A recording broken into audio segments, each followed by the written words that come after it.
So the real key in this question is that she makes a profit of $10. So we need to understand basic principles, of business before we can really start this. It's going to be, sold price minus paid price equals profit.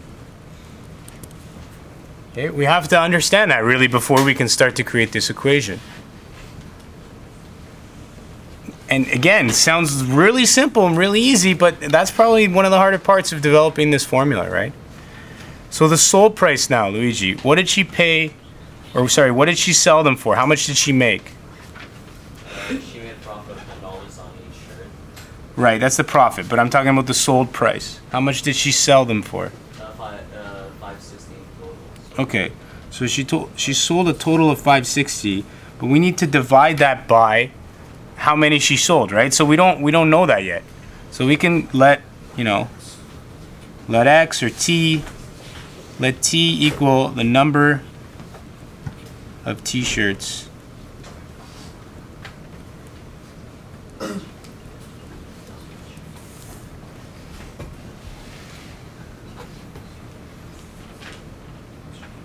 right? So 560 divided by T then will be the price that she paid, or the price that she sold each t-shirt for. Does that make sense? If there was 10... Sorry?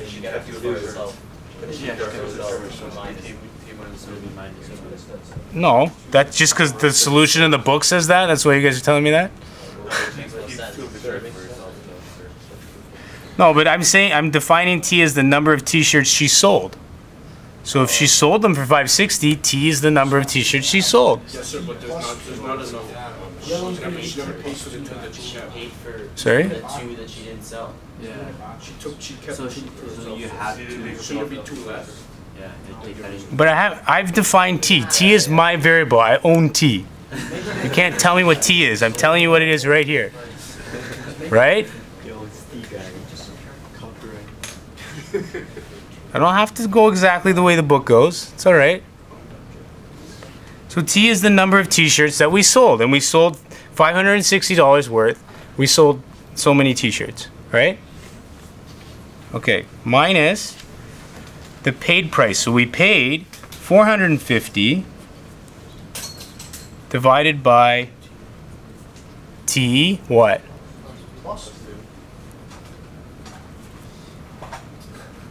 Right? Because we took 2 away after. So we're going to add 2. Is that okay with you guys? Can I do it this way? Why not, right? We should get the same answer, no? Okay, so what's the next step? What have we talked about? Because if this is the number of t-shirts she sold, she bought 2 more than she sold because she kept 2. So we're adding 2 to the number she sold. Okay? I know the book does it the opposite way. It's okay. There's more than one way to skin a cat.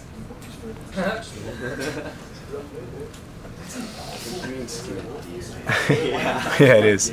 Okay, we're going to multiply now the equation by the product of the denominator. Okay? Why? Because we don't want to deal with fractions. We want to get rid of them. That's why. Okay?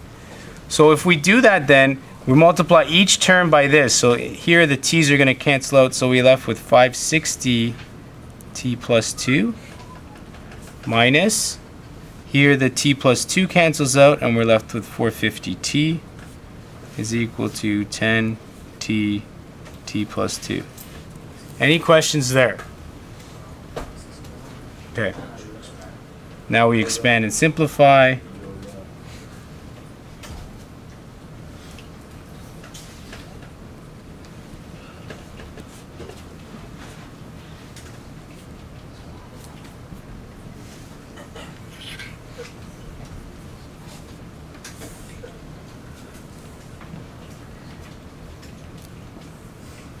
$560, that's 110 is left, minus 20.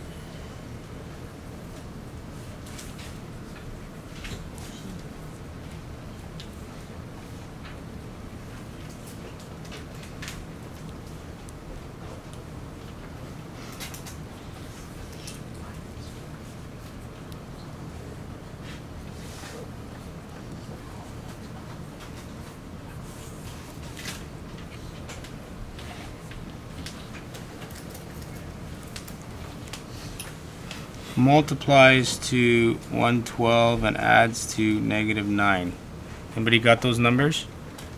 So why is it -9? Shouldn't that be positive? Oh, sorry, did I make that a mistake? 1120 minus.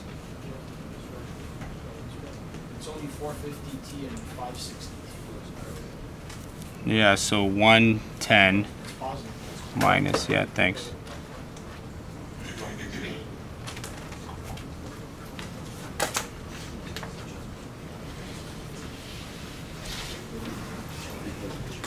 So what's two numbers multiply to 9? Or sorry, multiply to 112 but adds to 9? 16 and 7. Yeah. No, because they both have to. Yeah, that doesn't work.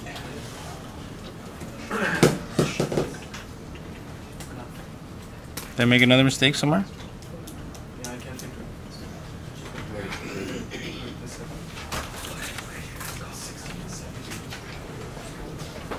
Nothing will give us that, right? There's got to be. Negative, it'll work. Sir, it should be negative. This is negative? Yeah. If that's negative, it'll work. That doesn't make sense. Did you have to figure moving 1120 You're moving it over to the other side, right? Instead of equal to Yeah, 0. it should be negative. Here, negative. Yeah, that's negative. There you go, yeah. So what were the numbers? 16 and 7. Then. It's positive on that. Oh yeah, I see. Yeah, that was, yeah. Yeah, sorry. That's why they were all messed up. Positive 16 and -7. Yeah. Yeah. So would it be negative 9 as well? So wouldn't that make it negative 9 as well? Yeah, that's It's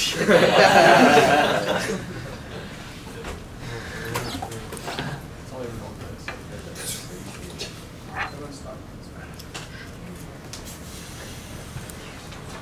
Okay, let's go to this side. It's positive.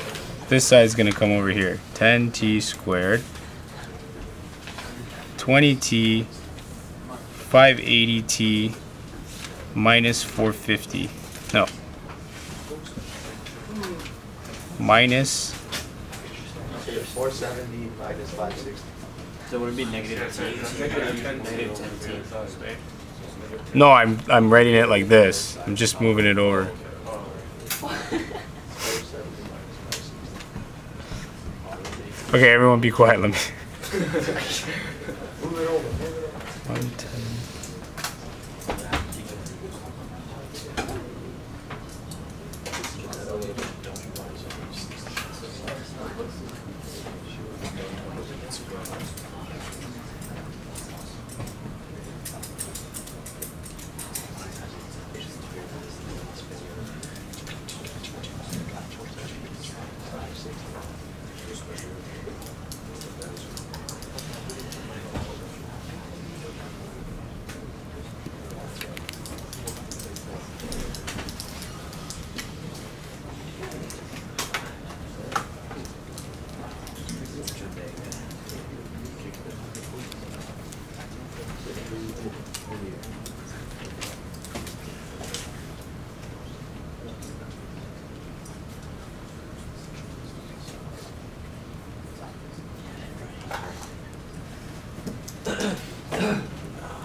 Oh, was that all off screen? It was on?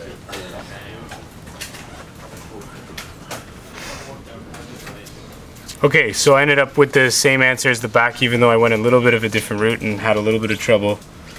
You know, very simple subtractions, just didn't have my calculator with me, and a lot of people distracting me. That's my excuse, yeah. All right, summary. Okay, you can solve a rational equation algebraically by multiplying each term in the equation by the lowest common denominator and solving the resulting polynomial equation. I'd prefer to write this, it's a lot of words. I prefer to write this as the product of the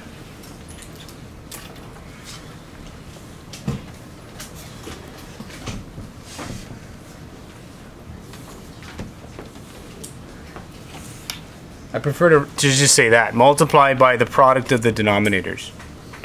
Okay, the root of this is the 0 x-intercept of the function. So that's just relating our answer that we got to what's happening on the graph. Obviously, if we set an equation equal to 0 on the graph, it's going to be the zeros of the graph, right? You can use graphing technology to solve a rational function and verify the solution. Determine the zeros of the corresponding rational function or determine the intersection of the two functions. Okay, that goes without saying. The zeros of a rational function are the zeros of the function in the numerator. What this is referring to is if you have something like this, it's saying that the zeros of this whole function are equal to the zeros of the numerator, because when we multiply both sides by x plus 2, we get 0 on this side. So zeros of the numerator, x is equal to 4, is the zeros of the whole function. Okay, that's what that's referring to. Reciprocal functions do not have zeros. All the functions of the form 1 over g of x have the x-axis as a horizontal asymptote. They do not intersect the y-axis. Okay, and the reason for that is because the denominator has a higher degree than the numerator. So we learned that in the last section, that we have a horizontal asymptote at y equals 0. Okay, that's what that's referring to. When solving contextual problems, it's important to check for inadmissible solutions. So just like the last problem, I had a negative value for the t-shirt sold. That's not possible, so that's why that value would get erased. Okay. When using a graphing calculator to determine the zero intersection points, you can avoid inadmissible roots by matching the window settings to the domain of the function. So in other words, if you have a time variable, you would only graph positive values. You're not going to look at the results of the negative. So you can set that in a graphing calculator. Any questions?